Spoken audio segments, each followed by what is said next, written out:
안녕하세요. 2024학년도 고등학교 3학년 3월 학력평가 해설 강의입니다. 수학 1이고요. 저는 여러분과 함께 열심히 공부하고 있는 친절한 하영쌤입니다. 자, 저도 여러분이랑 똑같이 시험지 받고 시험을 치렀는데요. 이상하게 올해도 또 떨리더라고요. 그러니까 여러분은 얼마나 더 떨렸겠어요. 저는 이렇게 막 수십 년간 매번 시험을 치름에도 불구하고 떨리던데 여러분 정말 많이 떨리셨을 겁니다.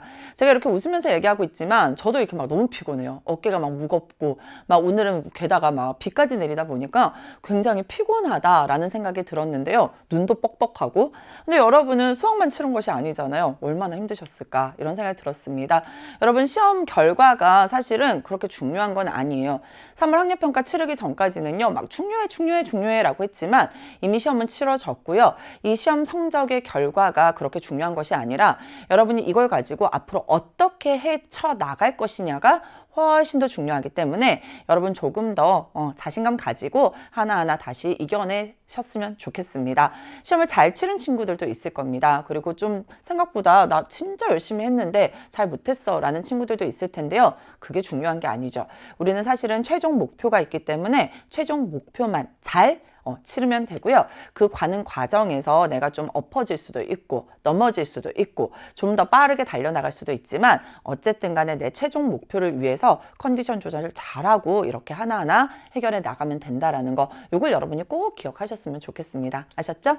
자, 수학 1입니다. 수학 1은요. 뭐 그냥 솔직하게 얘기할게요. 아주 어려운 문제는 없었습니다만 여러분이 3점짜리나 4점짜리 문항에서요. 살짝 맞아? 내가 이거 잘하고 있는 거 맞아? 이런 생각이 들었을 것 같아요. 그래서 생각보다 체감 난이도가 그렇게 막 높거나 낮지는 않았지만 그럼에도 불구하고 걔 중에 어떤 친구들은 굉장히 힘들게 느껴졌던 친구들도 있을 것 같아요. 그래서 체감 난이도 또는 난이도 이 자체가 중요한 것이 아니라 내가 지금 시간 관리를 어떻게 하고 앞으로 시험 문제를 해결하는 데 있어서 우리가 선택 과목까지 있기 때문에 그리고 수학 1과 수학 2가 이렇게 교차되면서 많이 배치가 되어 있기 때문에 그러한 과정에서 시간 관리 어떻게 해야 되는지 그러니까 멘탈 관리 어떻게 해야 되는지 그런 것들을 지금부터 연습하는 과정이다 라고 생각하면서 하나하나 해결해 나가셨으면 좋겠습니다. 자, 우선은 우리 수학 1에 있는 첫 번째 문항부터 살펴보도록 할게요.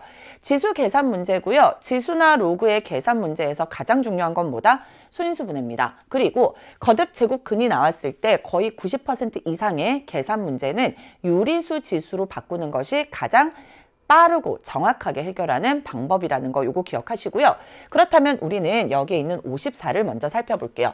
54라는 것은 우리가 얼마로 나타낼 수 있습니까? 소인수분해를 할 수 있어야 되죠. 2 곱하기 27이에요. 그럼 27은 3의 세제곱이기 때문에 2 곱하기 3의 세제곱으로 나타낼 수 있는데 세제곱근이야. 그래서 우리는 2 곱하기 3의 세제곱에 세제곱근 3분의 1제곱이고요.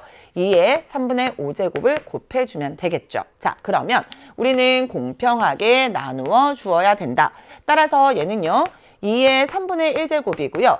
얘랑 곱하면 1이 되니까 3의 1제곱 곱하기 2의 3분의 5제곱인데 이때 우리는 밑이 같은 2에 대해서 지수 한 번 더 계산할 수 있습니다. 그러면 2의 3분의 1 더하기 3분의 5니까 3분의 6, 즉 제곱이 되겠죠. 2의 제곱은 4가 되고요. 곱하기 3이 되어서 정답은 12가 된다라는 것을 알 수 있습니다. 이렇게 유리수 지수나 아니면 무리수 지수에 대한 문제들이 1번 문항에서 많이 등장하고 있기 때문에 절대 틀리지 말고 여러분이 꼼꼼하게 계산하고 넘어가는 습관들 가지시면 좋을 것 같아요. 자, 1번 문항 해결해 봤고요. 이제 우리 3점짜리로 넘어가 보도록 하겠습니다.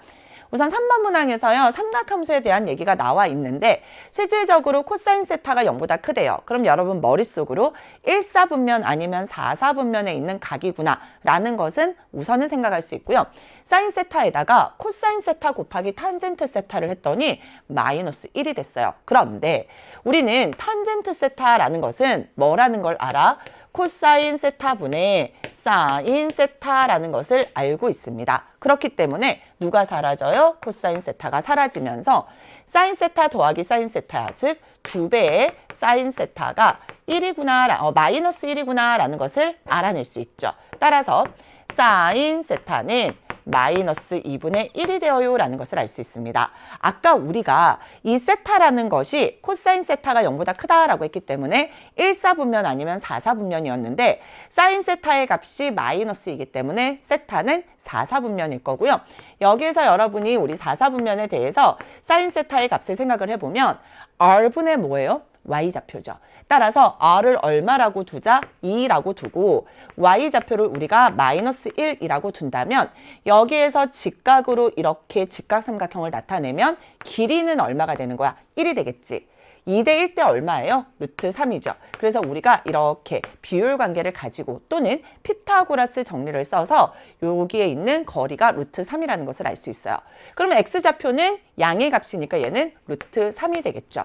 이때 뭐를 물어봤습니까? 탄젠트 세타의 값을 물어봤습니다. 탄젠트 세타는요, x좌표분의 y좌표, 즉 루트 3분의 마이너스 1이고요. 유리화해서 마무리할게요. 분모 분자에 루트 3을 곱하면 얼마가 됩니까? 마이너스 3분의 루트 3이 정답이 되는구나 라는 것을 알 수 있습니다. 자, 3번 문제에서 우리가 전형적으로 나타나는 사인 함수에 대한 문제였고요. 물론 여러분이 사인 세타가 마이너스 2분의 1임을 이용해서 삼각함수의 성질에서 우리가 사인 제곱 더하기 코사인 제곱이 1임을 활용하면 코사인의 값도 구할 수 있어요. 그러면 코사인분의 사인이 탄젠트 세타가 된다라는 거 활용해도 좋지만 어쨌든 간에 선생님이 어쨌든 4사분면에서 세타가 어떤 각인지 그리고 R과 X좌표와 Y좌표의 관계 이용하면 훨씬 더 탄젠트나 사인이나 코사인의 값을 찾기가 편하다라는 거 계속 강조했던 내용이니까 이렇게 연습하고 넘어가시면 좋을 것 같습니다. 자, 이제 우리 객관식에서요. 3점짜리 다음 문제 살펴보도록 하겠습니다. 6번 문항이었고요. 얘는 등비수열의 합과 등비수열의 관계에 대한 문제였습니다.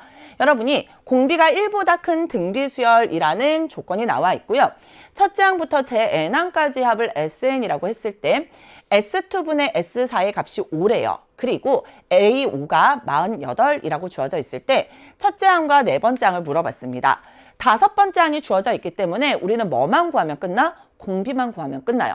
그럼 공비를 어디서 찾아주면 돼? 여기에서 찾아주면 되겠죠. 자, 이때 공비가 1보다 크다라고 했기 때문에 1이 아니야. 그럼 S2는 뭐라고 쓸 수 있습니까? R-1분의 첫째 항 A1에 R에 S2니까 제곱 마이너스 1로 쓸 수 있어요. 거기에 S4는요. R-1의 첫째 항은 A1인데 이때는 R에 S4니까 4제곱 마이너스 1로 쓸 수 있겠죠. 이때 A1도 약분이 가능, R-1도 약분이 가능합니다. 이때 R의 4제곱 마이너스 1을 우리가 살펴볼게요. 자, 얘를요. 분모해 봤더니 R의 제곱 마이너스 1이 있으니 R의 4제곱은 뭐로 쓸 수 있어요? R의 제곱의 제곱 빼기 1은 1의 제곱으로 쓸 수 있어요. 따라서 얘는 어떻게 인수분해가 됩니까? 얘는요. R의 제곱 마이너스 1에 R의 제곱 더하기 1로 인수분해가 가능하고요. 그렇기 때문에 R제곱 마이너스 1도 약분돼서 사라집니다. 그래서 결국 남는 건 R제곱 더하기 1만 남게 되는 거죠. 그래서 R제곱 더하기 이 1이 얼마였다라는 겁니까? 5였다라는 겁니다. 따라서 R제곱이 얼마가 되었다? 4가 되었다. 그러면 R이라는 값은 뭐라고 쓸 수 있어요? 더하기 빼기 2로 쓸 수 있는데 공비가 1보다 크다라고 했으니까 공비가 얼마다 2가 되는구나 라는 것까지 확인할 수 있겠죠. 자, 그러면 우리가 첫 번째 항과 네 번째 항인데 나는 다섯 번째 항을 알고 있어요. 그러면 첫 번째 항은 다섯 번째 항 입장에서 거꾸로 몇 칸 가야 돼? 4칸, 즉 R의 4제곱만큼 나눠주면 돼요. 자, A 네 번째 항은 다섯 번째 항에서 거꾸로 한 칸 가면 A 네 번째 항이죠. 그래서 공비 하나로 나눠주면 됩니다. 따라서 A5는 48인데 R이 아까 2였어요. 2의 4제곱은 16. 그 다음 A5가 48인데 R이 아까 얼마였어요? 2였단 말이야. 따라서 얘네들은 계산하면 3이 되고 얘네들은 계산하면 24가 되어서 둘을 더하면 정답은 27이 되어요 라는 것을 바로 알아낼 수 있죠. 그래서 이렇게 여러분이 6번 문제 해결할 수 있고요. 등비수열의 합에서 이렇게 S2분의 S4와 같이 등비수열의 합의 비율 관계 물어보는 문항들은 많은 것들이 다 약분이 되고 인수분해하면 한 번 더 약분이 된다라는 사실을 이용해서 문제 해결하시면 좋을 것 같아요. 그래서 이런 것들 여러분이 많이 나오는 굉장히 많이 나오는 문제니까 이렇게 6번 문제 해결하고 넘어가시면 좋을 것 같습니다. 자, 이렇게 우리가 3점짜리 문항 객관식 문제들 해결해 봤고요. 객관식 4점짜리 문항으로 넘어가 보도록 하겠습니다. 9번 문제입니다. 이 문제도 최근에 우리가 로그에 대한 계산 문제에서요. 직선의 어떤 모습이라던가 아니면 두 점 사이의 기울기에 대한 문제들이 많이 등장하고 있습니다. 그리고 로그 계산에서는요. 로그의 역연산에 대한 것들, 특히나 어떤 것들이 많이 나옵니까? 우리가 밑변환 공식의 역연산에 관한 것들도 꽤 많이 나오고 있어요. 그래서 그런 것들까지 여러분이 좀 잘 알고 있으면 좋을 것 같고요. 자, 좌표평면 위에 두 점을 지나는 직선이 이 직선에 뭐래요? 수직이래요. 자, 그러면 우리가 수직 관계 한 번만 정리하고 넘어가겠습니다. 어떤 직선이 있었어. 그래서 얘를 y는 mx 더하기 n이라고 할 거고요. 자, 직선이 하나 더 있어서 얘는 y는 m'x 더하기 n'이라고 할 때 두 개가 서로 어떻게 만납니까? 수직으로 만납니다. 두 개가 서로 수직으로 만난다라는 말에서 우리는 기울기의 곱이 얼마가 된다라는 것을 알 수 있어? 마이너스 1이 된다라는 것을 알 수 있죠. 그래서 여기에 대한 문항들은 수학 1에서뿐만 아니라 사실은 수학 2에서도 굉장히 많이 등장하고 있고요. 그렇기 때문에 여러분 요거는 잘 알고 넘어가셔야 됩니다. 자, 그래서 우리가 서로 수직에 대한 조건이 나왔으면 머릿속으로 계속 뭐만 생각하면 돼? 기울기 두 개를 찾아야 되겠구나. 그런데 첫 번째 두 점을 지나는 직선의 기울기는 x의 증가량 분의 y의 증가량입니다. 그래서 우리가 기울기를 보면 로그의 2의 9 마이너스 0분의 k 마이너스 0이 바로 기울기였어요. 그러면 이제 우리가 두 번째 직선의 기울기를 봐야 되는데 기울기라는 건 어떻게 됩니까? y는 mx 꼴에서 우리가 그 m을 찾아야 되죠. 그럼 얘는 y는 이라고 쓴다면 로그에 우선은 9의 8 y가 있었어. 얘 반대로 넘어가면 로그의 4의 3x 더하기 2가 되었고요. 따라서 우리가 여기는 마이너스가 붙어야 되겠지? 그러면 여기에서 우리가 y는 으로 쓴다면 얘는 마이너스의 로그의 9의 8분의 로그의 4의 3x 더하기 사실은 얘도 나누어 주면 선생님 그냥 다 써드릴게요. 자, 얘는 그러면 뭐가 됩니까? 여기서 로그의 9의 8분의 2가 된다라는 것까지 알 수 있어요. 사실은 실제로는 우리 얼마만큼만 필요해요? 요만큼만 필요한 상황이죠. x의 개수입니다. 그래서 얘네 둘을 곱했을 때 수직이니까 얼마? 마이너스 1이 되면 돼요. 그래서 우리가 곱할 겁니다. 마이너스에 뭐라고 쓸까? 로그의 9의 8, 로그의 9의 8분의 로그의 4의 3이 될 거고요. 얘네들 곱했더니 서로 뭐래? 수직이래. 그래서 얼마가 된다? 마이너스 1이 된다라는 것까지 알아낼 수 있어요. 자, 그러면 여러분이 요거 하나만 더 기억을 합시다. 우리가 로그의 밑변환 공식에서 변환 공식은 로그 A의 B 곱하기 로그의 B의 C라는 거, 요거 기억나나요? 요걸 여러분이 알고 있으면 계산이 훨씬 더 편했을 겁니다. 이 B 같아요. 그러면 우리는 뭐라고 쓸 수 있지?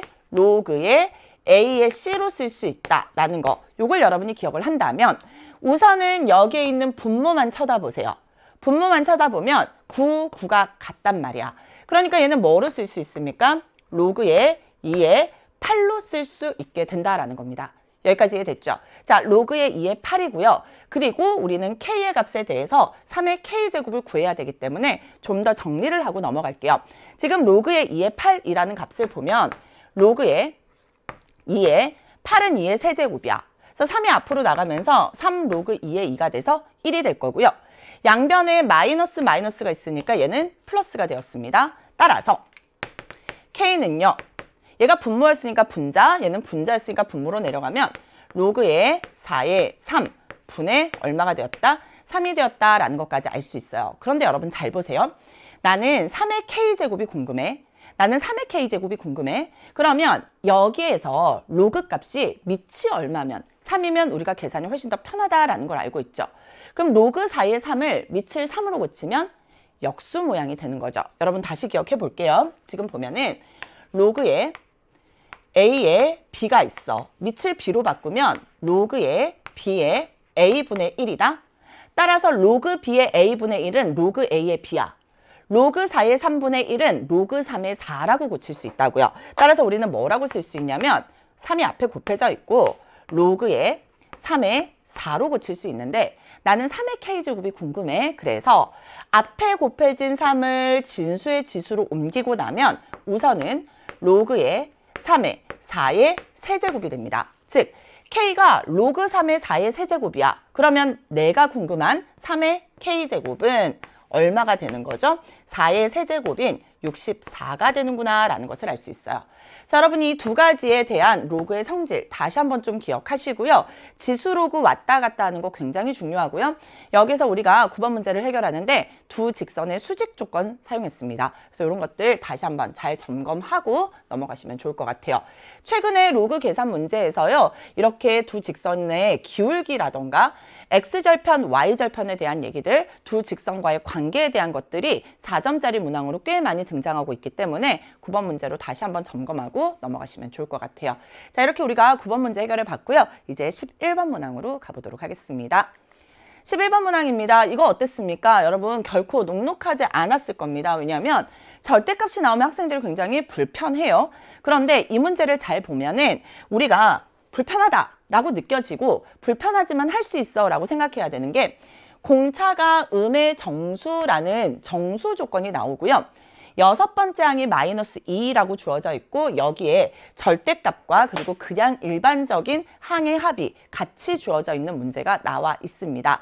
자, 그러면 여러분이 이제 문제를 해결하는 데 있어서 A6이 마이너스 2야. 그러면서 우리가 얘네들이 이렇게 주어져 있을 때 우리는 절대값 입장에서 조금 더 생각을 해볼게요. 자, 그러면 여러분이 좀 익숙한 모습으로 가볼게. 여기에 AK가 있고 여기에 절대값이 있을 때 얘를 반대로 보내고 42도 선생님이 반대로 보내볼게요. 그러면 K는 1부터 8까지 AK라고 주어져 있고요. 반대로 왔어. 마이너스 K는 1부터 8까지 절대값 AK죠. 42를 반대로 보내면 마이너스 42가 되었습니다. 그러면 우리가 수열의 합에서요. 뺄셈은 자유롭게 계산할 수 있기 때문에 얘는 실질적으로 K는 1부터 8까지 AK 마이너스 AK의 절대값이 얼마가 돼야 돼? 마이너스 42가 되어야 돼 라는 것까지 우리가 알아낼 수 있거든요. 자, 그러면 여기에서 우리가 좀 더 생각을 해볼게요. 여러분이 일부러 선생님이 이렇게 한번 풀어드리는 겁니다. AK 빼기 AK의 절대값이야. 자, 어떤 값이 나왔을 때 우리 요거 하나만 정리하고 갈게요. 여기에 x가 있고요. 빼기 x의 절대값. 이거 수열에서도 많이 나오고 함수에서도 굉장히 많이 나오는 모습입니다. 그러면 절대값 안에 있는 값이 0보다 크거나 같다면 x가 그대로 나와. 그래서 x 빼기 x가 되어서 얘는 0이 됩니다. 그래서 우리는 x가 0보다 크거나 같을 때는요. 그냥 0이에요. 그런데요. x가 0보다 작잖아요. 그럼 앞에 뭐가 붙어서 나와? 마이너스가 붙어서 x 빼기 빼기 x가 돼서 얘는 x의 몇 배 한 모습이야? 2배를 한 모습이에요. 그러면 여기에서 여러분이 볼 수 있는 건 AK 마이너스 AK의 절대값이 주어져 있으니 얘는 뭐 아니면 0 아니면 2배의 AK가 될 거라고요. 언제? AK가 0보다 크거나 같으면 0이고요. 그리고 AK가 0보다 작으면 AK의 몇 배 해서 2배를 해서 계산하세요 라는 뜻입니다. 여기까지 이해되죠? 자, 그러면 여러분이 여기에서의 관건은 몇 번째 항부터 0보다 작아지느냐라는 거예요. 몇 번째 항부터 0보다 작아질까? 그런데 공차는 음의 정수입니다. 가볼게요. 공차가 우선 음의 정수야. 그럼 선생님이 공차를 D라고 하면 D는 우선 0보다 작아요. 그렇기 때문에 여섯 번째 항이 이미 음수죠. 그러면 일곱 번째 항, 여덟 번째 항. 우리는 여덟 번째 항까지만 확인하면 되기 때문에 일곱 번째 항과 여덟 번째 항은 이미 뭐라는 걸 알 수 있어? 음수라는 것을 알 수 있어요. 그래서 우리가 첫 번째 A6이 0보다 작고요. A7도 0보다 작아요. A8도 0보다 작습니다. 그러면 이제 우리가 거꾸로 A5로 한번 가볼게요. A5는요. A6에서 빼기 D를 한 값이죠. 맞아요? 그러면 우리는 A5가 0보다 크냐 작으냐가 사실은 중요한데 A6은 이미 마이너스 2고요. 마이너스 D의 값을 가져요. 근데 D가 0보다 작습니다. 그러면 마이너스 D는 뭐가 될까? 0보다 커지겠지. 거기에 마이너스 2를 더하면 마이너스 2 마이너스 D라는 A5는 뭐보다 커? 마이너스 2보다는 커질 거야. 그러면 D가 마이너스 2보다 크다. 그런데 공차는 음의 정수고 A6도 이미 마이너스 2라는 음의 정수이기 때문에 여기에 있는 A 다섯 번째 항도 뭐가 될 거야? 정수가 될 거라고요. 정수가 되는데 지금 보니 마이너스 2, 마이너스 D가 마이너스 2보다는 커. 그러면 우리가 첫 번째 A5는 얼마? 마이너스 1이거나 아니면 A5는 뭐보다 크거나 같다라는 것을 알 수 있어요? 0보다 크거나 같다라는 것을 알 수 있죠. 선생님이 왜 이렇게 분류했을까? 나는 0보다 크거나 같은지 0보다 작은지가 궁금하거든. 그러면 첫 번째 A5가 마이너스 1이라고 해보자. A5가 마이너스 1이라면 A6이 마이너스 2이기 때문에 우리는 공차가 얼마가 돼? 마이너스 3이 됩니다.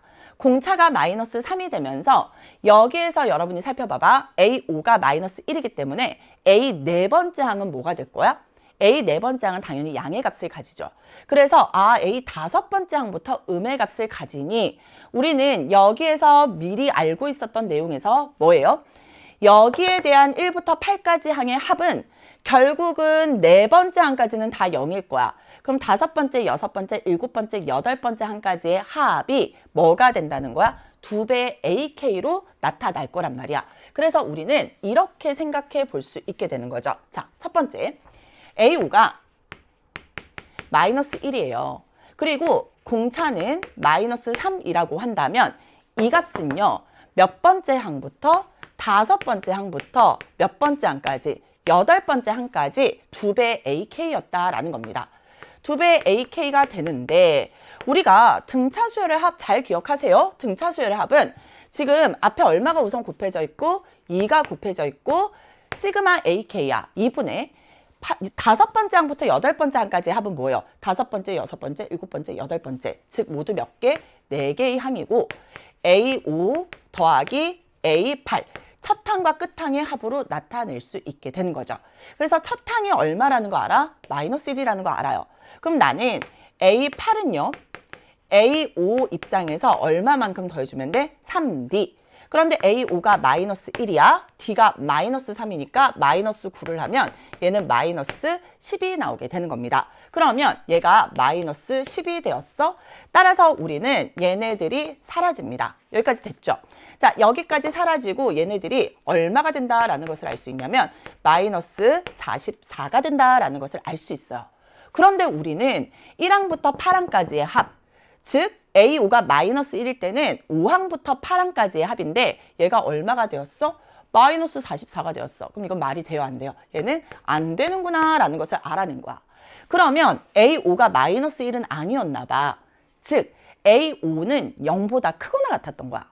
그러면 공차가 음의 정수이기 때문에 1항부터 5항까지는 다 뭐예요? 0보다 크거나 같았어. 그렇기 때문에 여섯 번째 항부터 0보다 작아질 수밖에 없구나라는 것을 우리가 알아낼 수 있게 되는 겁니다. 그러면 결국은 여섯 번째 항부터 0보다 작았기 때문에 이 값은 우리가 뭐라고 쓸 수 있어요?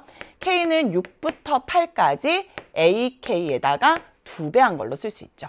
맞아요? 그래서 우리가 요거를 따라가는 거야. 그러면 얘는 2배의 A6 더하기 A7 더하기 A8로 나타낼 수 있고요. 이때 여러분이 보면 여기에서 얘가 A6, A7, A8인데 우리가 이미 이 합이 마이너스 42인 걸 알고 있어. 그럼 이렇게 가볼까요?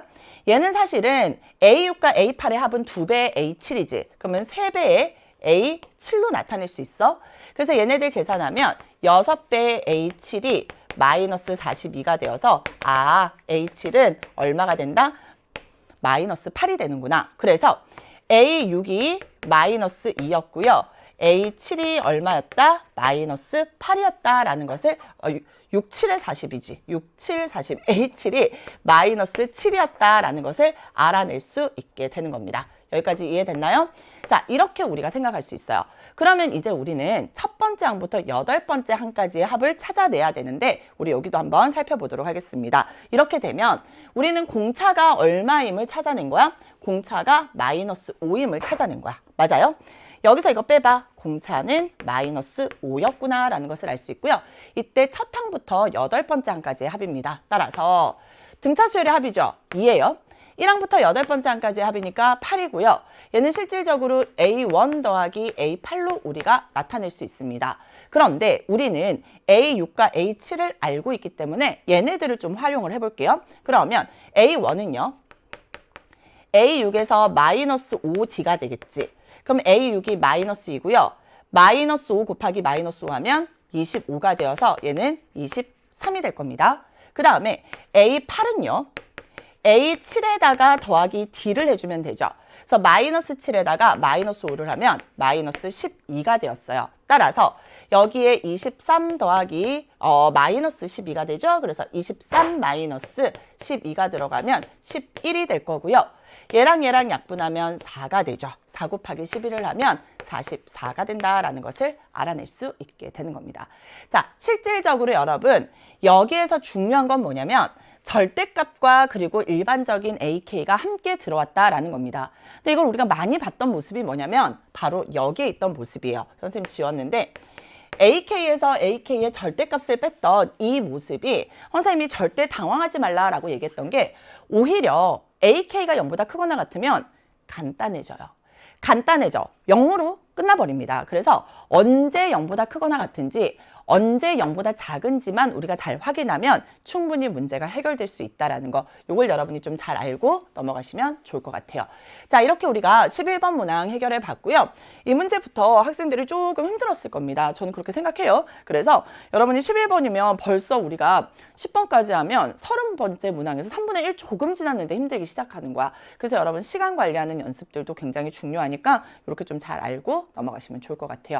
11번 문항 해결해 봤고요. 이제 또 13번째 문항으로 가보도록 하겠습니다. 자, 이 문제는 어땠나요? 이 문제도 마찬가지입니다. 기본적으로 여러분이 여기에서 삼각형의 넓이가 최대가 되도록 이라는 요 개념만 잘 알고 있었으면 생각보다 괜찮게 문제가 해결이 됐을 거예요. 그 다음에 원에 내접하는 사각형의 내각의 성질, 요걸 잘 알고 있으면 문제가 조금 수월하게 해결이 되는데 그렇지 않았으면 여러분 굉장히 좀 난이도가 높게 느껴졌을 겁니다. 자, 우선은 첫 번째요. 우선 선생님이 설명을 좀 해드릴게요. 개념적인 느낌으로 우리가 받아가야 되는데 여기에 중심이 있고요. 여기에 어떤 두 변이 있다라고 해볼게요. 선생님이 얘를 여기를 B라고 해볼게요. 그러면 얘를 밑변으로 하고 그리고 하나의 꼭지점인 C가 있어서 이 원 위에 C라는 꼭지점이 있는데 이때 삼각형 ABC의 넓이가 최대가 되려면 어떻게 생겨야 될까라는 것입니다. 자, 여러분 보면 밑변의 길이는 이미 정해져 있는 상황이야. 그러면 높이가 최대가 되어야지만 삼각형의 넓이가 최대가 되겠지.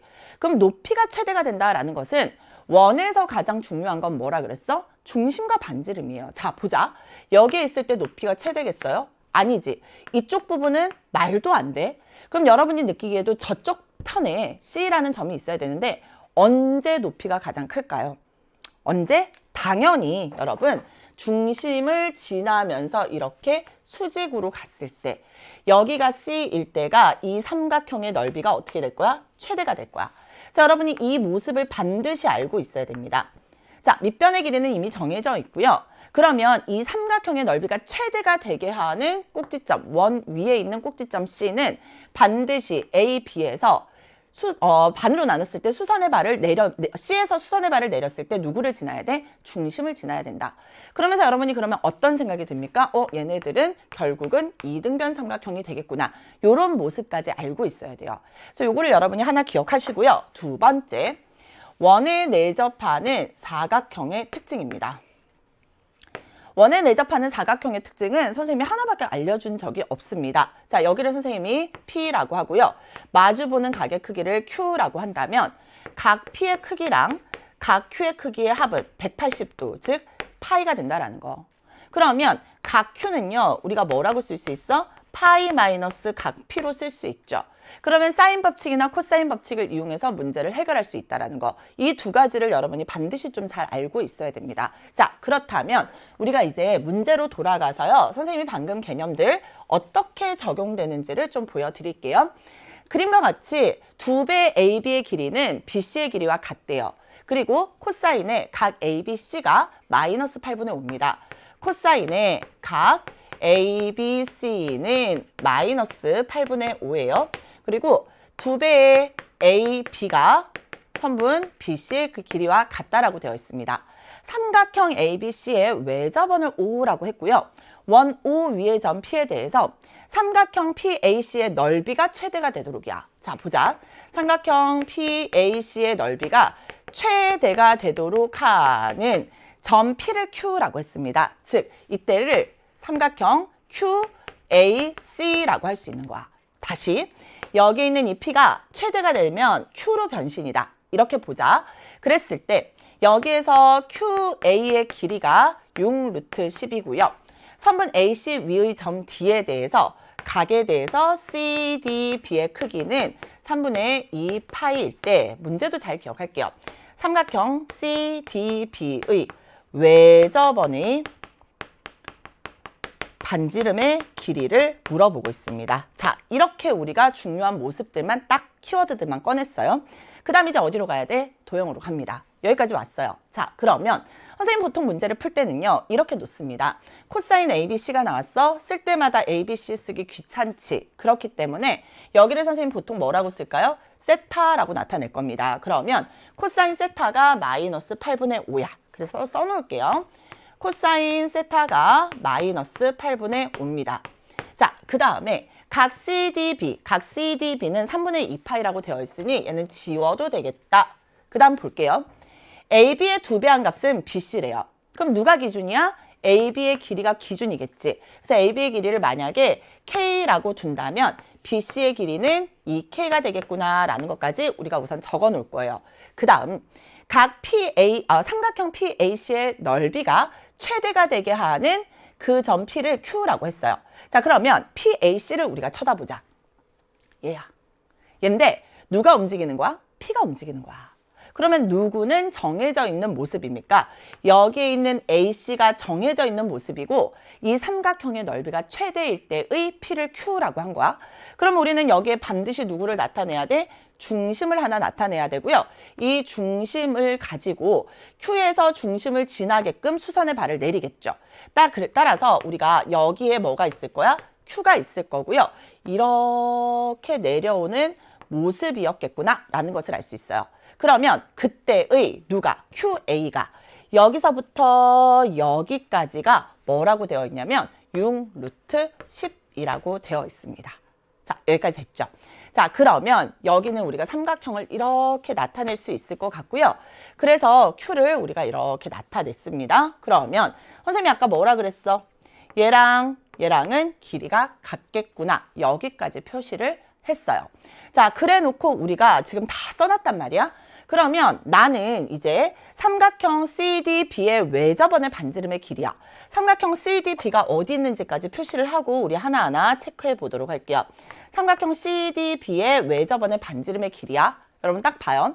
이 삼각형 입장에서 BC의 길이를 구하고 얘랑 마주보는 각의 크기가 3분의 2파이기 때문에 우리는 뭐 구하는 게 목표야? K를 구하면 끝나는 거야.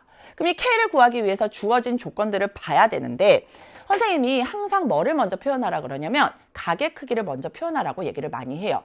그러면 각의 크기를 표현하는 데 있어서 먼저 우리가 찾아야 되는 건 원주각의 크기라던가 아니면 원주각과 중심각의 크기의 관계라던가 내접하는 사각형에서의 각각의 마주보는 각의 크기의 합이 파이가 된다는 거야. 선생님이 이미 힌트를 줬습니다. 여기가 세타야. 근데 얘가 뭡니까? 내접하는 사각형이죠. 그러면 여기는 뭐가 된다? 파이 마이너스 세타가 되는구나 라는 것을 알 수 있는데 여기에서 이 커다란 삼각형은 어떻게 됩니까? 얘가 6루트 10이야. 얘도 6루트 10이죠. 그러면 여기에 대해서 파이 빼기 세타에 대한 코사인의 값을 구할 수만 있다면 나는 AC의 길이를 구해낼 수 있겠구나 라는 것을 알 수 있어요. 그러면 우리가 한번 생각해 보자. 코사인의 파이 마이너스 세타는 뭐랑 같습니까? 마이너스 코사인 세타랑 같아. 근데 코사인 세타가 마이너스 8분의 5니까 마이너스 붙이면 얘는 8분의 5가 되는구나 라는 것까지 알아낼 수 있고요. 따라서 우리는 선분 AC의 길이의 제곱은 6루트 10 몽땅 제곱하면 얼마 됩니까? 360이죠.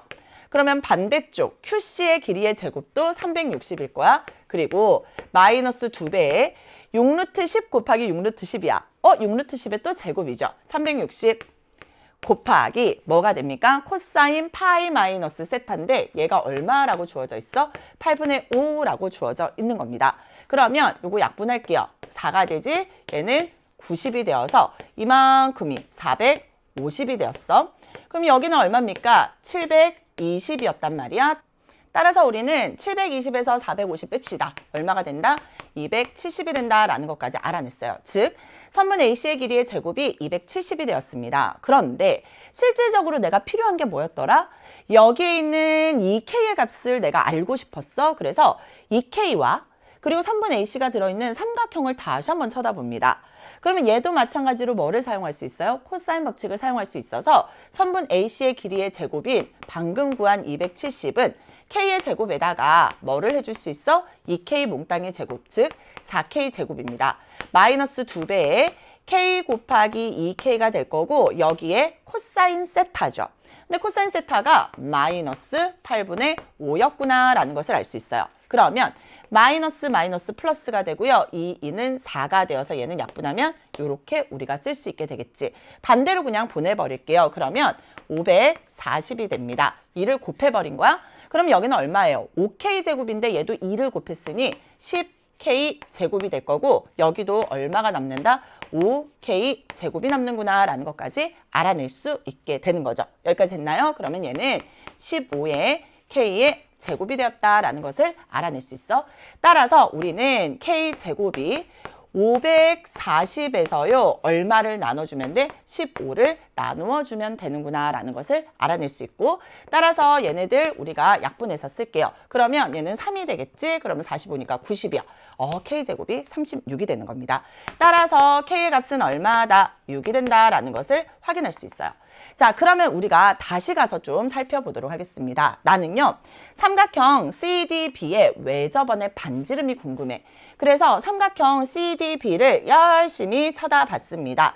여기 있는 이 삼각형 입장에서 외접원의 반지름의 길이야? 그럼 외접원의 반지름의 길이라는 건 내가 뭐를 알아야지만 사인 법칙을 활용해야지만 문제가 해결이 되고 다행히 마주보는 각과 변의 길이를 내가 알고 있어.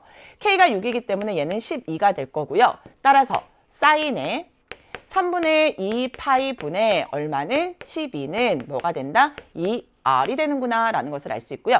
사인의 3분의 2 파이는 얼마가 됩니까? 2분의 루트 3이 되죠. 따라서 여기 있는 2, 여기 있는 2가 사라지고요. 분모 분자에 얼마 곱해버릴까? 루트 3을 곱해서 유리화까지 해버릴게요. 그러면 루트 3 곱하기 루트 3은 3이니까 얘는 얼마가 된다? 4가 된다. 따라서 외접원의 반지름의 길이를 대문자 R이라고 한다면 정답은 얼마가 돼요? 4 루트 3이 되는구나 라는 것을 알아낼 수 있게 되는 겁니다. 그래서 여기에서 활용된 사인 법칙이나 코사인 법칙 너무나도 당연히 중요한 거고요. 그 이전에 여러분이 도형의 특징들을 좀 잘 알고 있어야 됩니다. 내접하는 사각형의 특징에서 마주보는 내각의 합이 파이, 즉 180도가 된다라는 거. 그리고 어떤 변의 길이가 정해져 있고 다른 한 꼭지점이 원 위에 있을 때 삼각형의 넓이가 최대가 되려면 이 꼭지점은 반드시 중심을 통과해서 여기까지 수직으로 내려와야 된다라는 사실. 이런 것들을 여러분이 좀 잘 알고 있어야 된다라는 거. 그래서 13번 문제에서 나타난 이 도형의 특징은 너무나도 중요하니까 여러분이 좀 잘 정리하고 넘어가시면 좋을 것 같습니다. 자, 이렇게 우리가 13번 문제 해결해 봤고요. 우리 또 다음 문제로 가보도록 하겠습니다. 15번 문항인데요. 나올 것이 나왔다라는 건 여러분이 이미 느껴졌을 겁니다. 실질적으로 15번 문제는요. 수열 AN이 모든 자연수 N에 대하여 A의 n 플러스 1번째 항이 A의 n번째 항의 특징에 의해서 결정이 되는 상황이에요. 그런데 문제를 보면은요. 누가 주어져 있냐면 5번째 항이 주어져 있고요. 뭐를 찾는 겁니까? 첫 번째 항을 찾는 거야. 거꾸로 역으로 추론을 해 나가야 되는 과정이죠. 그래서 선생님이 이런 문제가 나왔을 때는요. A의 n 플러스 1이라고 두기보다는 뭐로 두자? AN으로 두고 문제를 해결하는 것이 훨씬 더 편할 겁니다. 그렇다면 얘랑 얘랑 자리가 바뀌는 거죠. AN은 A의 n 플러스 1일 거야. 언제? AN이 n보다 클 때. 이렇게 써놓는 거예요. 자, 그 다음 얘네 둘 입장에서 보면 마이너스 AN이 반대로 갔어. 그럼 A의 n 플러스 1이 반대로 오면 3n 마이너스 2 마이너스 A의 n 플러스 1이 될 거예요. 언제? AN이 n보다 작거나 같을 때. 이렇게 되는 거야. 그러면 지금부터 우리가 하나하나 해볼 건데 A5가 5가 되도록 이었어. 그러면 우리는 어떻게 가는 거야? 거꾸로 A4로 가야 되겠지. A4는요. n자리에 4를 넣으면 이렇게 됩니다. 얘는 얼마랑 같을까? A5이거나 즉 5이거나 n자리 4였으니까 12 마이너스 2 마이너스 A5가 되는데 A5가 지금 얼마라고 주어져 있어? 5라고 주어져 있죠. 그래서 얘는 얼마가 되거나 5가 되는 거야. 단 어떻게 되는 거야? A4가 얼마보다 크거나 4보다 클 때, 그리고 여기는요 A4가 자기 자신 4죠. n이 4보다 작거나 같을 때 이렇게 된 거야. 그러면 여러분이 지금 보니까 A4는 지금 5야. 그런데 5는 4보다 커? 맞아. 그래서 얘는 A4가 5가 되는 게 맞는 것 같아. 그런데 A4가 4보다 작거나 같을 때는 A4가 5였던 거야. 근데 A4가 5인데 5가 4보다 작거나 같아요? 아니지. 그러니까 결정이 된 거야. 어쨌든 A4는 얼마였다? 5였다라는 게 결정이 된 겁니다. 됐죠? 자, 그래서 A4는 우선 5가 되었구나라는 것을 우리가 확인을 했어요. 자, A4가 이제 5가 된 거야. 이제 우리 뭐 찾아야 돼? A3을 찾아가야 되겠지. 그대로 다시 대입합니다. 그러면 A3을 선생님이 써보도록 할게요. A3은 A4일 수 있죠. 즉 A4가 5니까 5라고 쓸 수 있어. 그럼 여기는 뭐가 들어갑니까? n자리에 다 3을 대입하는 거야. 그러면 A3이 3보다 크니? 오, A3이 5인데 3보다 커요. 그러니까 얘는 당첨. 이렇게 우리가 나타내는 거야. 그 다음에 여기에다가 우리는 n 대신에 다 3을 대입하면 3 곱하기 3이니까 9 마이너스 2죠. 빼기 A4야. A4가 5니까 빼기 5야. 자, 그러면 얘는 9에서 7을 뺐으니 2가 됩니다. 그리고 여기도 n 대신에 다 3을 대입하면 A3이 3보다 작거나 같으니 이렇게 된 거야. 그러면 A3이 2인데 2는 3보다 작거나 같죠. 그래서 A3은 뭐도 가능하구나, 2도 가능하구나 라는 것까지 알아낸 거야. 그래서 A3이 몇 개가 되었습니까? 이렇게 2개로 결정이 되는 거야. 그러면 이제 우리는 A3이 5인 경우를 가지고 또다시 어디로 가야 될까? A2로 가야 되겠지. 그러면 여기에서 우리는 이제 A2를 결정을 해보도록 할게요. A2는 어떻게 나타낼 수 있어? A3과 같을 수도 있어요. 그 다음에 선생님이 다시 한번 식을 써드릴게. A는 3n-2에다가 마이너스에 A의 n 플러스 1이었어. 언제? AN이 n보다 작거나 같을 때. 자, 이 경우는요. A2가 뭐보다 큰 경우야? 2보다 큰 경우죠. 근데 A2가 5야. 5는 2보다 커. 당연해. 그래서 얘는 맞는 얘기가 되는 거고요. 자, 이제는 아래에 있는 식에다 n 대신에 다 2를 대입합니다. 그러면 3 곱하기 2 마이너스 2 마이너스 A3인 5를 대입을 하는 겁니다. 6 마이너스 7이니까 마이너스 1이고요. 여기도 그대로 A2가 2보다 작거나 같으니 마이너스 1이니까 2보다 작거나 같죠. 그래서 A2는 얼마인 것도 가능해? 마이너스 1인 것도 가능해요. 자, 그러면 이번에는 A3이 2인 경우에 대해서 또 A2를 우리가 찾아보도록 할게요. A2는 얼마일 수 있니? 2일 수 있어. 언제? A2가 2보다 작거나 같을 때. 2일 수 있네. 그래서 A2가 2니까 2보다 작거나 같은 것도 만족하는 겁니다. 자, 그 다음에 우리 여기에다가 또다시 n에다 2 대입하면 3 곱하기 2 마이너스 2에다가 A의 n 플러스 1인 2를 또 빼보도록 할게요. 그럼 6에서 4를 뺐으니 얘는 2가 되는데 이 경우는 A2가 뭐보다? 아이고, 죄송해요. 이 경우가 A2가 2보다 큰 경우였겠지. 그래서 얘는 2는 아니네. 2는 아니네. 그죠? 얘는 안 돼. 얘는 안 돼. 그 다음 A2가 2보다 작거나 같은 경우인지 한번 확인해 볼게요. A2가 2인데 2는 2보다 작거나 같다. 이거 말 되죠? 따라서 우리는 A2가 얼마인 경우도 가능하다라는 것을 알아낼 수 있냐면 얘가 2인 경우도 가능하다라는 것까지 알아낼 수 있게 되는 거야. 자, 그래서 A2는 이렇게 하나, 둘, 세 가지가 나오게 된 겁니다. 자, 이제 우리는 각각에 대해서 이제 또 어디로 갈 거야? A1으로 갈 겁니다. A2가 5일 때 A1을 찾아가도록 할게요. 얼마일 수 있어? 5일 수 있습니다. 언제? A1이 1보다 클 때. 1보다 커요? 5는 1보다 크지. 따라서 얘는 만족하는 값입니다. 자, 이번에는 여기에다가 n 대신에 우리가 다 1을 대입할게요. 그러면 3 곱하기 1 마이너스 2에 마이너스 A2인 5를 대입을 하면 3 마이너스 7이라 얘는 마이너스 4야. 단 A1이 1보다 작거나 같아야 돼. 마이너스 4가 1보다 작거나 같죠. 그래서 얘도 만족합니다. 자, 그 다음 이 경우에 대해서 우리가 또다시 A1을 찾아갈게요. 첫 번째, 마이너스 1입니다. 마이너스 1인데 얘는 A1이 1보다 클 때여야 돼. 이거 말 돼요? 안 되지. 따라서 마이너스 1은 탈락. 그 다음 어디를 따라가야 돼? 얘를 따라갑니다. n에다가 몽땅 다 1을 대입하면 3 곱하기 1 마이너스 2에다가 빼기 1이니까 더하기 1이 됐어요.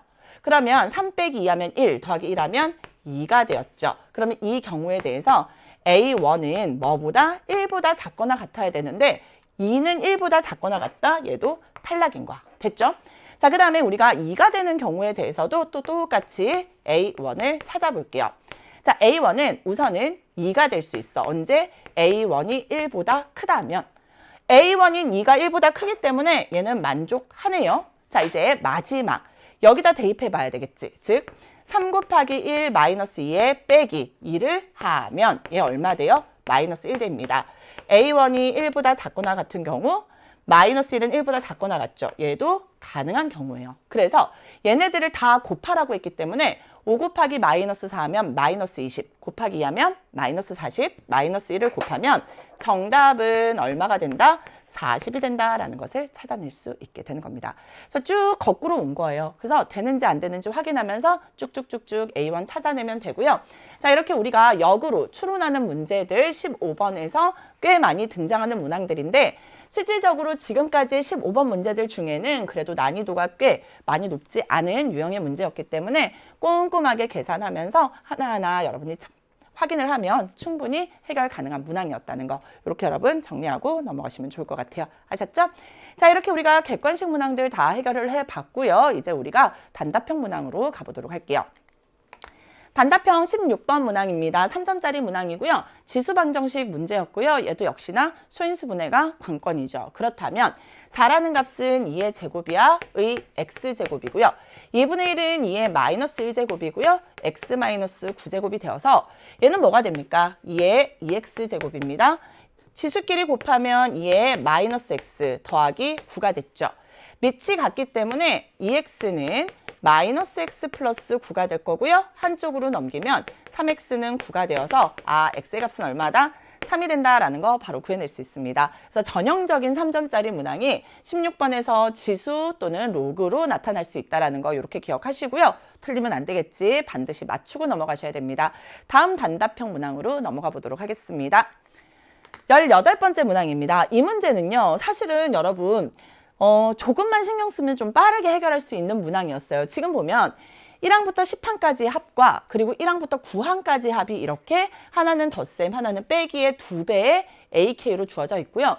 문제에서 뭐를 물어보고 있습니까? 10번째 항을 물어보고 있습니다. 그러면 여러분 우선 목표를 잘 보면 A 10번째 항은요. 1항부터 10항까지의 AK에서 1항부터 몇 항까지? 9항까지 AK를 해준 값으로 우리가 생각을 해줘야 돼. 그럼 여러분이 주어진 식을 가지고 내가 어떻게 구하면 좋을 것인지를 좀 고민을 해봅시다. 지금 보면 나는 여기서 이걸 뺄 거야.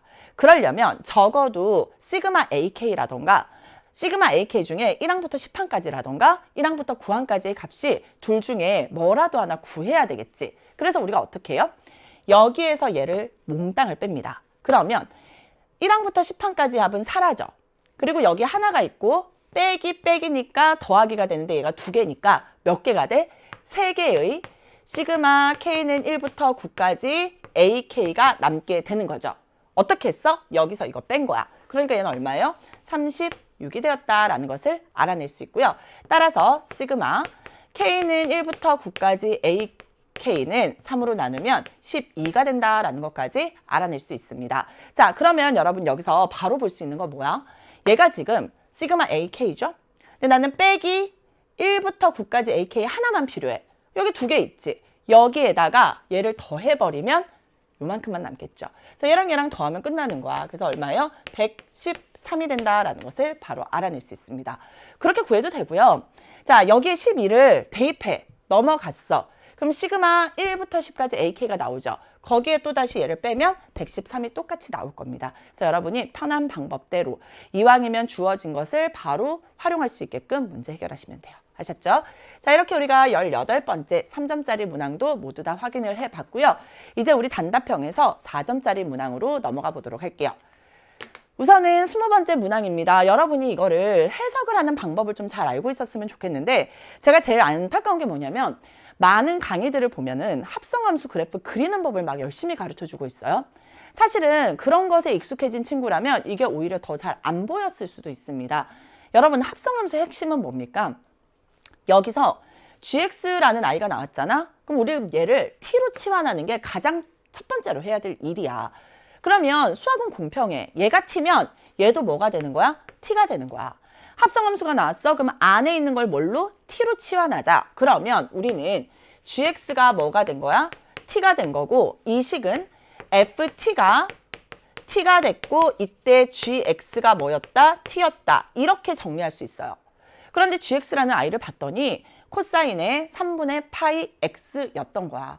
그러면 코사인의 3분의 파이 x라는 아이는 0보다 크거나 같고 12보다 작을 때 우리가 t로 치환했으니까 당연히 치환했을 때는 값의 범위를 먼저 정해야 되겠죠. 자, 그러면 코사인 3분의 파이 x야. x의 값이 0보다 크거나 같고 12보다 작았기 때문에 우선 우리가 주기부터 찾아볼까? 주기는요. 얼마가 됩니까? 우리가 원래 2파이인데 얼마로 나눠야 돼? 3분의 파이로 나눠야 돼. 그러면 얘네들 약분되면서 주기가 얼마야? 6이란 말이야. 그래서 x보다 크거나 같고 12보다 작은 그 값 사이에서는 한 주기 이상이죠. 주기가 2번 나타났기 때문에 코사인의 값이니까 t는 마이너스 1보다는 크거나 같고 1보다 작거나 같구나 라는 것까지 나와버린 거야. 자, 그러면 우리가 뭐부터 먼저 접근할까? ft는 t부터 접근을 해야 되겠지. 자, fx가 여기 주어져 있는데요. 그러면 ft는 2t제곱 플러스 2t 마이너스 1인데 얘가 뭐랑 만나는 거야? t랑 만나는 거야. 한쪽으로 넘기면 2t제곱 플러스 t 마이너스 1이 0이 되었습니다. 그럼 인수분해 가능하죠? 2t 마이너스 1에 t 플러스 1이 0이 되어서 t는 얼마이거나 2분의 1이거나 t가 얼마여야 돼? 마이너스 1이어야 되는데 둘 다 주어진 조건 안에 잘 들어갑니다.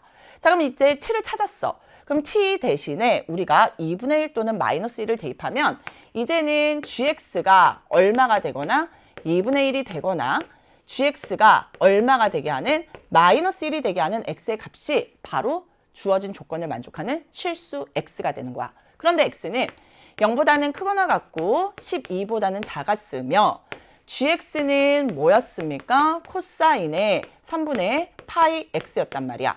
그리고 우리는 얘의 주기가 얼마인 것도 알았어? 6인 것도 알았어. 그래서 gx라는 함수의 그래프를 우리가 그려볼 겁니다. gx라는 함수의 그래프를 0보다 크거나 같고 12보다 작거나 같은 구간에서 그리는데 주기가 얼마였어요? 6이었어요. 근데 나는 12까지 필요하고요. 항상 그래프 그릴 때 주기의 반 정도는 꼭 필요하고 더 디테일하게 그리려면 주기의 반의 반까지 그리라 그랬어. 그럼 주기가 6이니까 여기가 3이고요. 여기는 9가 되겠지. 코사인 함수의 그래프는 최대값이 1이고요. 최소값은 마이너스 1이 되어서 코사인 함수의 그래프 그려보면 이렇게 내려왔다가 올라갔다가 내려왔다가 올라가는 이렇게 생긴 모습이겠구나라는 것까지 우리가 알아낼 수 있습니다. 근데 얘가 누구랑 만났어? 2분의 1이랑 만났대. 2분의 1이랑 만났을 때의 x의 값들을 우리가 다 뭐 하래요? 더하라 그랬어. 그러면 여기를 선생님이 알파 1이라고 할게. 얘를 알파 2라고 할 겁니다. 그리고 여기가 알파 3이고 여기가 알파 4라고 하면 여러분이 특수각 이용해서 알파 1부터 알파 4까지 구할래요? 아니지. 자, 지금 보면 항상 선생님이 중요한 건 뭐라 그랬어요? 대칭성이라고 했어요. 코사인 함수의 그래프가 대칭성을 갖고 있기 때문에 알파 1과 알파 2의 합은요. 뭐랑 같아요? 0과 6의 합과 같습니다. 그러니까 우리는 첫 번째 x값인 알파 1, 두 번째 x값인 알파 2를 더하면 0 더하기 6이 되어서 얼마가 돼? 6이 되는 거야. 그러면 알파 3과 알파 4의 합은요. 뭐랑 같아요?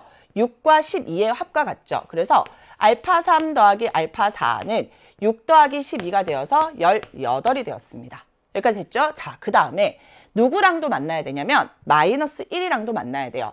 얘가 마이너스 1이었단 말이야. 얘가 마이너스 1이었기 때문에 여기에서 x값 3, 여기에서 x값 얼마? 9인 게 또 나오죠. 그러면 x값 두 개를 더 더하면 얼마가 된다? 12가 된다라는 것까지 우리가 알아낼 수 있게 되었고요. 따라서 얘네들 더하면 30에다가 6을 더하면 x의 값의 합은 36이 된다라는 거 바로 구해낼 수 있게 되는 겁니다. 여러분, 그래서요, 이거 합성함수의 그래프 그리라는 문제 절대 아니었습니다. 그러면 우리는 항상 gx를 t로 놓고 걔네들이 어떻게 되는지 일련의 관계만 잘 알아낼 수 있다면 충분히 문제 해결할 수 있기 때문에 이렇게 여러분이 잘 알고 넘어가시면 좋을 것 같아요. 아셨죠? 자, 이제 우리 마지막 문제로 가보도록 할게요. 21번 문항입니다. 이 문제는 선생님이 예전에 평가원 해설 강의할 때도 굉장히 많이 강조했던 내용 중에 하나입니다. 여러분, 이제는요, 지수함수와 로그함수가 그냥 단지 역함수 관계다? 이것보다는요, 그 역함수 관계였던 지수함수와 로그함수가 평행이동에 의해서 어떻게 되는지까지도 굉장히 중요하고요. 지금 문제를 보면 선생님이 매번 강조하던 기울기가 주어진 직선에 대한 얘기가 너무나도 많이 나오고 있습니다. 게다가 이번에는 조금 다르게 접근을 했죠. 선분 AB를 지름으로 하는 원의 중심의 y좌표가 2분의 19이고 넓이가 2분의 121 파이일 때 a제곱의 값을 구하는 문제였어요. 사실은 기울기가 마이너스 1인 직선이다 라고 하면 선생님이 이렇게 얘기를 했습니다. 얘는 y는 마이너스 x 플러스 m이라고 두면 많은 문제들이 있잖아, 얘들아. 여기 위에 있는 두 점 사이의 거리에 대해서 나올 거야 라는 얘기를 했어요. 이때 기울기가 마이너스 1이기 때문에 여기에 우리가 직각삼각형을 나타내면 얘는 직각 이등변 삼각형이죠. 왜? x의 값이 1 증가하면 y의 값이 1만큼 감소합니다. 하지만 길이 입장에서는 1대 1이야. 그래서 1대 1대 루트 2라는 이러한 비율 관계를 가진다. 이런 얘기를 누누이 많이 강조하면서 그래서 있잖아, 두 점 사이에 거리가 나올 거야 라고 했는데 이 문제는 거기서 한 단계 더 발전했습니다. 두 점 사이에 거리를 주지 않고요. 자, 선분 AB를 지름으로 하는 원의 중심의 y좌표와 뭐를 줬어? 넓이를 줬어요. 넓이를 줬다는 건 뭐예요? 반지름의 길이를 알 수 있다는 거죠. 그럼 반지름의 길이가 뭘까? 선분 AB가 있으면 얘를 지름으로 하면 반지름의 길이는 이만큼의 반인 거야. 그럼 반지름의 길이에다가 뭐 2배를 하면 선분 AB의 길이가 되겠지. 그래서 같은 맥락에서 여러분이 접근하시면 되는 문제였다라는 겁니다. 자, 그런데 이제 우리가 하나하나 살펴볼게요. 기울기가 마이너스 1인 직선이 두 개의 곡선과 만나는 점을 각각 AB라고 했는데 와, 이 곡선이 어디서 많이 본 느낌이야. 그런데 역함수는 아니야. 왜? A의 X제곱 더하기 2고 로그 A의 X 더하기 2인 거야. 그래서 선생님이 항상 평행이동에 대한 것도 같이 기억하라 그랬어요. 자, 보자. Y는 A의 X제곱 지수함수고요. Y는 로그의 A의 X 로그 함수인데 얘는 무슨 관계입니까? 역함수 관계죠. 그래서 얘는 직선 뭐에 대해서 대칭인 관계야?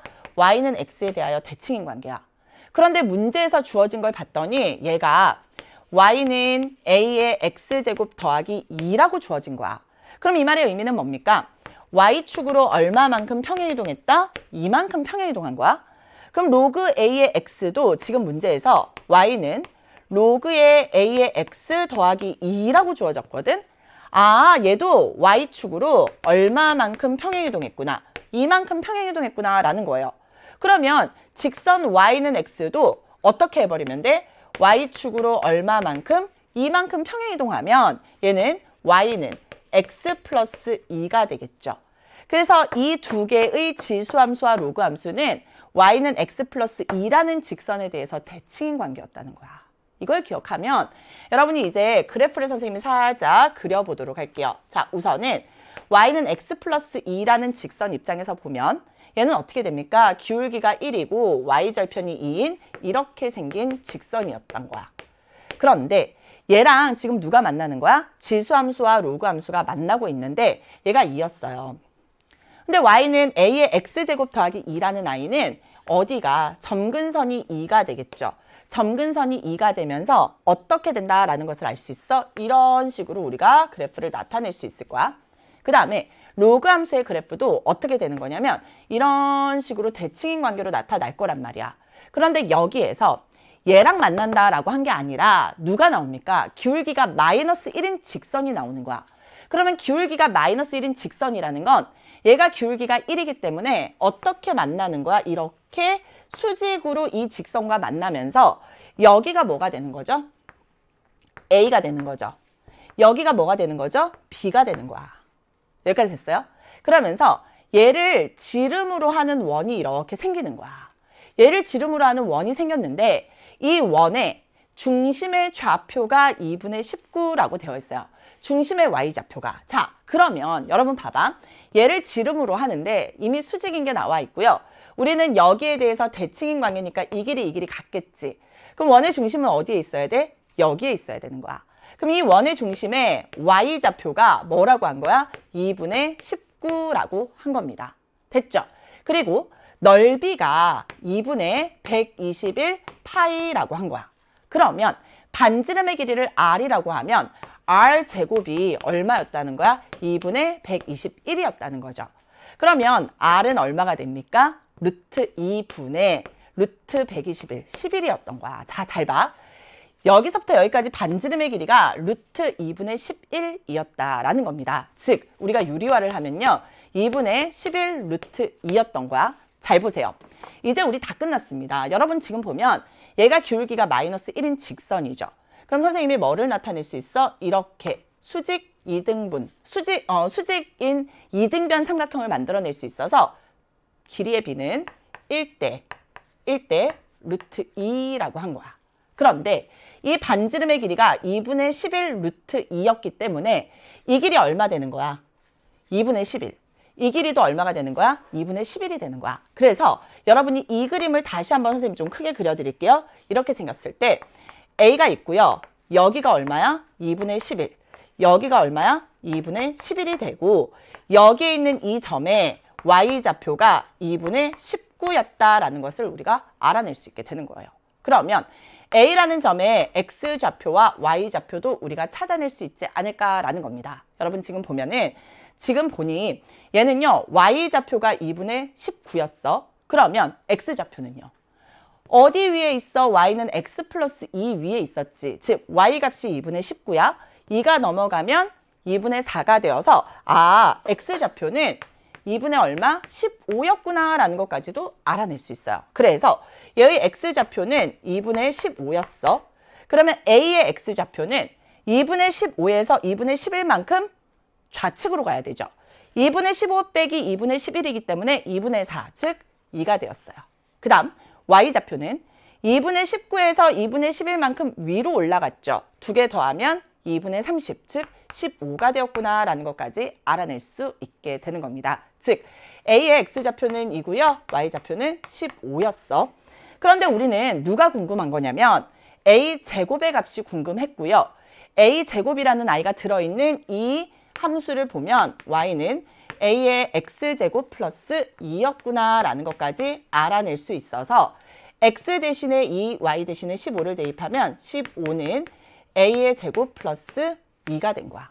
그러면 A제곱은 얼마였다? 13이었다 라는 것까지 알아낼 수 있게 되는 거죠. 자꾸 들어가네. 자, 봅시다. 자, 쭉 빼서 얘가 얼마였다? 13이었구나 라는 것을 우리가 바로 알아낼 수 있어요. 그래서 여러분 이거는 좌표를 다 찾아내라 라는 게 아니었어. 그래서 여러분이 도형의 특징을 이용해서 우리가 두 점 사이의 거리라던가 아니면 그 점 사이의 거리의 반지름이었죠. 반지름의 길이와 1대1대 루트 2를 이용하면 충분히 A 좌표 찾아낼 수 있었고요. 다시 여기서 정말 중요한 건 요 요소입니다. 이거는 평가원에서도 굉장히 많이 다루어질 수 있는 내용이기 때문에 이미 한번 출제가 되었던 내용이니까 잘 알고 넘어가셨으면 좋겠어요. 알겠죠? 그래서 21번 문제는 선생님이 꼭 여러분이 복습하고 마무리하셨으면 좋겠다라고 얘기하고 싶습니다. 자, 이렇게 우리가 수학원 문제들 쭉 한번 해결을 해봤는데요. 물론 이 문제도 학생들한테 굉장히 어렵게 느껴졌을 수 있을 겁니다. 왜? 기출문제를 제대로 분석을 하지 않은 친구라면 낯설게 느껴졌을 거예요. 지금부터 알면 돼요. 그래서 앞으로 여러분 공부하는 방향성을 가지는 데 있어서 당연히 개념이 가장 중요해요. 그리고 기출 분석과 수능 특강, 매우 중요하기 때문에 이런 문제들은 선생님이 수능 특강에서도 굉장히 강조해서 알려드렸던 내용이거든요. 그러니까 하나하나 잘 정리하면서 6월 모의평가까지 잘 이겨내셨으면 좋겠습니다. 여러분 이번 강의도 진짜 고생 많이 하셨고요. 저는 다른 강의에서 여러분 다시 만나도록 하겠습니다.